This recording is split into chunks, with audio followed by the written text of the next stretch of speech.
It is a fraud of the Christian system to call the sciences human invention. It is only...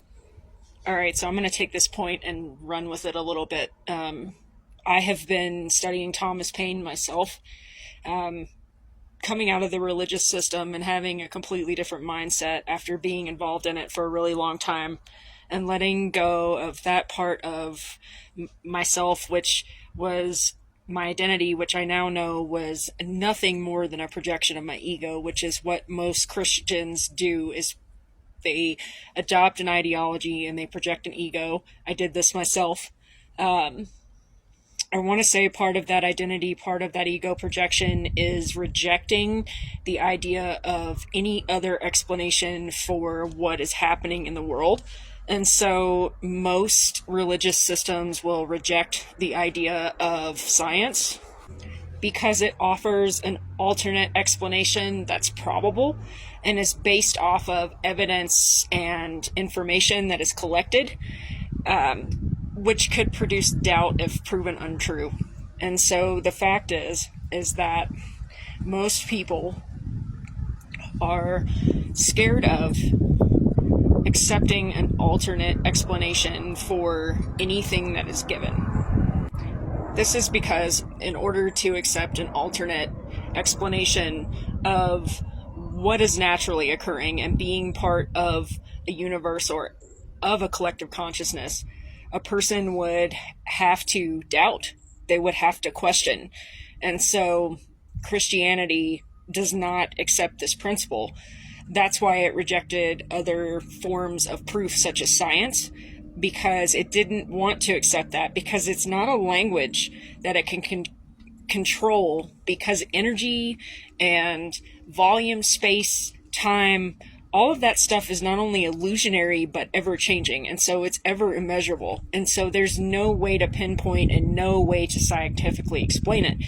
And so as scientists develop methods each year, even in months, to explain naturally occurring events, it is seen by Christians as evil because they have literally taken their God and put that in place of what is in nature and what is naturally occurring.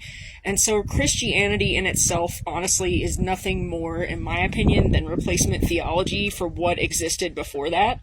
So if we're not allowed to question existence, we're not allowed to question who we are, where we came from, then why were we given that by a higher source? Why were we given that if you believe in the God of the Bible, or any religious system for that matter, that teaches that humans have the ability to think?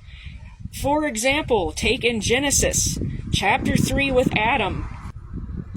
Adam chose to make the same decision as Eve, and we are all products of Adam and Eve from what Christians teach.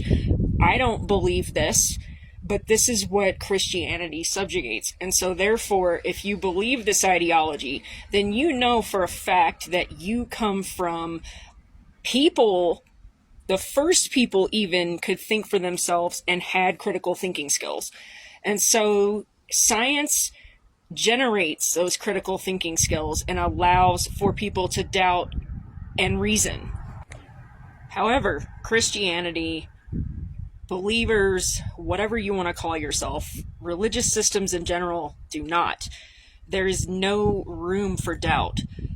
And doubt is cured in this ideology and in the way that it's communicated, which is their theology, that there's no room for that. And so in the teachings that you hear, in the things that you grow up believing, you only learn how to fear God and have guilt and shame for yourself if you decide to question. Point being,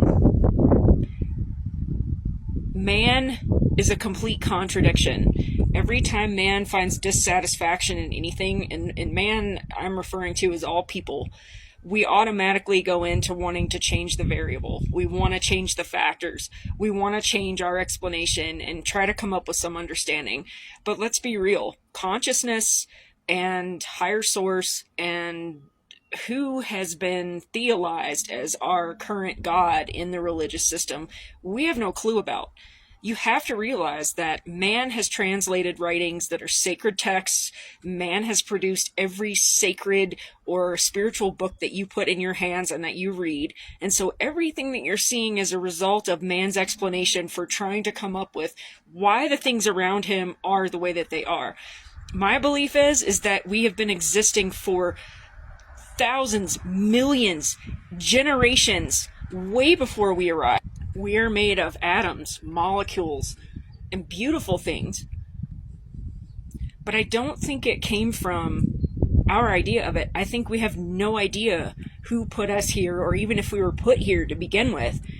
So saying that something that teaches fear and guilt and shame and control is what put you here, and teaches you to hate yourself and deny naturally occurring things, and deny the energy surrounding you, and the beauty surrounding you, and the love and the peace and the hope that surrounds you, and looks at everything as a two-way system: good, bad, evil, ugly, unacceptable, immoral, sinful, is literally doing nothing but making you fear yourself and fear your life. There's no progress in that. The only thing that I've seen come out of that is people who are afraid to leave their homes, afraid to go out and talk with people, afraid to live their life. So if life wasn't something that we're supposed to value and treasure, then why were we given that to begin with? It's just some questions I'm asking. So I don't know. I hope what I'm saying makes sense, but also gives you a different perspective on how to look at these things.